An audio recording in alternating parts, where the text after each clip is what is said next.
नमस्कार विद्यार्थी मित्रों, अब आगे हम बात करने जा रहे हैं यहाँ पर कि एलिमेंट्स को की जो पुस्तक है उसे एक में 13 परिभाषा देकर क्या किया है, परिभाषित किया गया। ध्यान देना, क्या बताया गया है, लिखा है एलिमेंट्स की जो पुस्तक है उसमें एक के अंदर कितने परिभाषा देकर परिभाषित किया गया है, 13 प्रकार से उसे क्या किया गया है, परिभाषित किया गया है।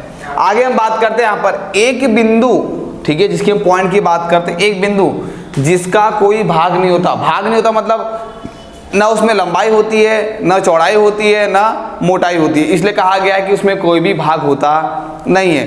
तो दोस्तों आगे हम बात करते हैं यहाँ पर एक रेखा यानी एक लाइन की बात करो, जैसे लाइन मैंने की है यहाँ पर, एक रेखा चौड़ाई रहित लंबाई होती है। मतलब चौड़ाई रहित का मतलब क्या है कि उसके अंदर चौड़ाई नहीं होती है, मात्र क्या होती है, लंबाई होती है। चौड़ाई का मतलब कैसा है कि जैसे ये आपको बना रहा आयत की तरह, तो देखो ये चौड़ाई हुई, ठीक है, और ये अब क्या हो गई, ये लंबाई हो गई। तो लंबाई है परंतु चौड़ाई इसके अंदर नहीं है, इसलिए लिखा गया है कि एक रेखा चौड़ाई रहित लंबाई होती है।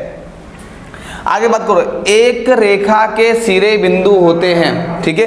अगर एक रेखा की बात करूं, ठीक है, तो यहाँ पर बिंदु होते हैं और यहाँ भी बिंदु होते हैं। मतलब एक सिरे पर, मतलब एक साइड कहीं ना कहीं क्या होता है, बिंदु होता है। आगे बात करता हूं, एक सीधी रेखा ऐसी रेखा है जो स्वयं पर बिंदुओं के साथ सपाट रूप से स्थित होती है। जिस तरह से बिंदु बना है, बिंदु, ठीक है, तो देखो एक ऐसी सीधी रेखा बन गई है। अर्थात कहने का मतलब ये है कि एक सीधी रेखा ऐसी रेखा है जो स्वयं पर बिंदुओं के साथ सपाट रूप से क्या होती है, स्थित होती है।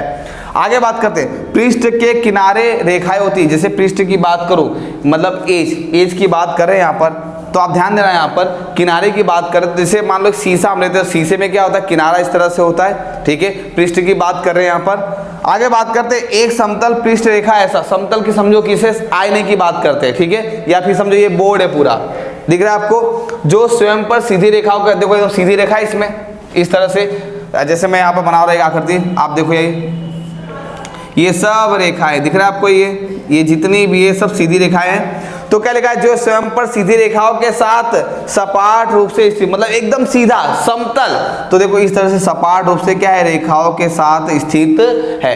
तो यहाँ पर जो एलिमेंट्स की पुस्तक एक के अंदर 13 परिभाषाओं से परिभाषित किया गया है, जिसमें यहाँ पर क्या है, हम कुछ 6 परिभाषाओं को यहाँ पर क्या करते हैं, व्याख्यात करते हैं, उसे समझते हैं। तो एक बार फिर से देख लेते हैं, एक बिंदु जिसका कोई भाग होता नहीं है, एक रेखा मात्र लंबाई होती है, चौड़ाई होती नहीं है, एक रेखा के सिरे बिंदु कहीं ना कहीं उसका एक सिरा बिंदु होता ही है। आगे बात करो, एक सीधी रेखा ऐसी रेखा है जो स्वयं बिंदुओं के साथ क्या है, सपाट रूप से स्थित होता है। आगे बात करो, पृष्ठ के जो किनारे होते हैं वो कैसे होते हैं, एकदम रेखाओं की तरह होते हैं। आगे बात करें, एक समतल पृष्ठ रेखा ऐसा पृष्ठ है जो स्वयं सीधी रेखाओं के साथ कैसे रहती है, सपाट रूप से, यानी जैसे बात करो ये पूरा एकदम समतल है, ठीक है, तो देखो एकदम सीधी रेखा ये बनाता है, कैसी बनाता है, ये सीधी रेखा बनाता है। तो दोस्तों आज के इस वीडियो में हम इतना ही देखते हैं, धन्यवाद।